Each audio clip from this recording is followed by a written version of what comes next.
नमस्कार दोस्तों, आप देख रहे हैं जनवानी 24x7। आइए शुरू करते हैं आज की सबसे बड़ी खबरें। भारत चीन थेट विमान सेवा पुनरारंभ। भारत और चीन 5 वर्षों के बाद अपनी प्रत्यक्ष हवाई सेवा फिर से शुरू करेंगे। 26 अक्टूबर से उड़ानें निर्धारित की गई हैं। इस कदम को दोनों देशों के बीच कूटनीतिक और आर्थिक संबंध सशक्त बनाने वाला माना जा रहा है। भारत में अक्टूबर में भारी बारिश की संभावना। मौसम विभाग ने बताया है कि अक्टूबर में वर्षा 50 वर्षीय औसत से अधिक रहने की संभावना है। ये वर्षा कृषि, बांधों और जल प्रबंधन पर दबाव बढ़ा सकती है। देश भर के कई इलाकों में बाढ़ या जल भराव की आशंका जताई गई है। उत्तर प्रदेश में अंतर्राष्ट्रीय बालिका सप्ताह शुरू। 3 से 11 अक्टूबर तक मिशन शक्ति 5.0 के तहत बालिका सशक्तिकरण पर जोर दिया जाएगा।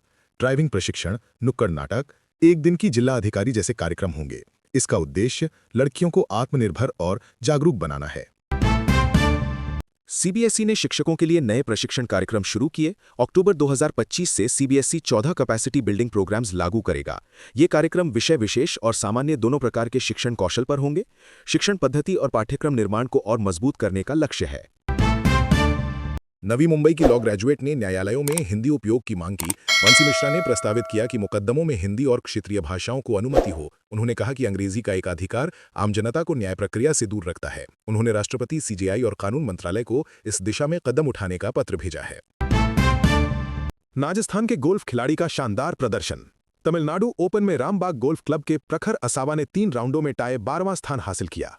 मुश्किल मौसम और पिन स्थितियों के बावजूद उनका स्कोर अच्छा रहा। ये राजस्थान के लिए राष्ट्रीय स्तर पर एक सराहनीय उपलब्धि है। आरएसएस का शताब्दी वर्ष विशेष कार्यक्रम और स्मारक सिक्का जारी।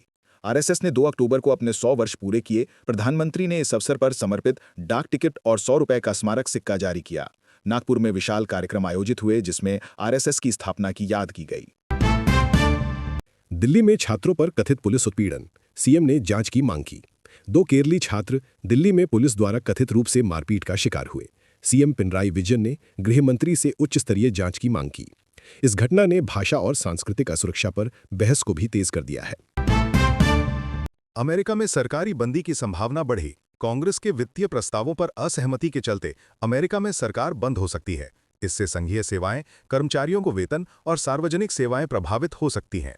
विश्व बाजार और वैश्विक नीतिगत असर की आशंका है। भारत की सामाजिक सुरक्षा कवरेज 19% से बढ़कर 64% तक पहुंच गई। इस उपलब्धि के लिए भारत को अंतर्राष्ट्रीय मान्यता मिली है। ये पहल गरीबी उन्मूलन और सामाजिक सुरक्षा विस्तार का संकेत है। भारत की मुद्रा व्यापार लेन देन में आरबीआई ने नए उपाय लागू किए। केंद्रीय बैंक ने रुपया आधारित सीमा पार व्यापार यानी क्रॉस बॉर्डर को सुविधाजनक बनाने के उपाय शुरू किए। इसका उद्देश्य विदेशी लेन देन प्रक्रियाओं में तेजी लाना है। इस कदम से व्यापारियों को लागत में राहत मिलने की संभावना है। महिला एवं बाल विकास विभाग करेगी शक्ति संवाद कार्यक्रम। अंतर्राष्ट्रीय बालिका सप्ताह की समापन सभा शक्ति संवाद होगी। इस कार्यक्रम में लाभार्थी बालिकाएं अधिकारियों से संवाद करेंगी। ये संवाद कार्यक्रम सरकारी नीतियों में जन सहभागिता बढ़ाने का माध्यम होगा। ग्राम पंचायतों को डिजिटल सेवा उपलब्ध कराने पर राष्ट्रीय अवार्ड। सरकारी डिजिटल सेवा की उपलब्धता और नवाचार को पहचान देने हेतु आज पुरस्कार दिए गए। ये ग्राम स्तरीय ई-गवर्नेंस सुधार को उत्साहित करेगा। इससे पंचायतों के स्तर पर नागरिकों को त्वरित सेवाएं उपलब्ध होंगी। रूस ने अमेरिका को चेतावनी, यूक्रेन को मिसाइल सप्लाई नुकसान पहुंचाएगी। रूस ने कहा कि अमेरिका द्वारा यूक्रेन को लंबी दूरी की हथियार सप्लाई करना रिश्तों को और बिगाड़ सकता है। इस बयान ने पूर्वी यूरोप में तनाव को और बढ़ा दिया है। वैश्विक कूटनीति पर इस कदम का गहरा असर हो सकता है। म्यूनिख एयरपोर्ट पर ड्रोन गतिविधि के कारण उड़ानों को रोका गया। पास में ड्रोन देखे जाने के बाद सुरक्षा कारणों से उड़ान संचालन रोका गया। यात्रियों को प्रणालीगत देरी और रद्दीकरण का सामना करना पड़ा। यह घटना विमानन सुरक्षा पर चिंताएं बढ़ा रही है। फ्रांस में आम हड़ताल, एफिल टावर बंद किया गया। अर्थव्यवस्था के कटौती उपायों का विरोध करते हुए देश भर में हड़ताल हुई।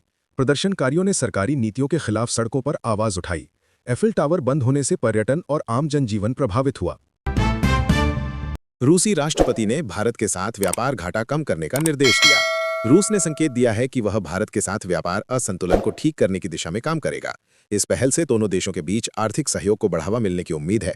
भारत रूस संबंधों में इस कदम को नई दिशा दिए जाने वाला माना जा रहा है। इंडिगो ने भारत चीन मार्ग फिर से शुरू करने का निर्णय लिया। कोलकाता ग्वांगझू मार्ग 26 अक्टूबर से संचालित होगा। इससे भारत चीन वायु मार्ग सहयोग को बढ़ावा मिलेगा। ये उड़ान दोनों देशों की कूटनीति में सकारात्मक संकेत मानी जा रही है।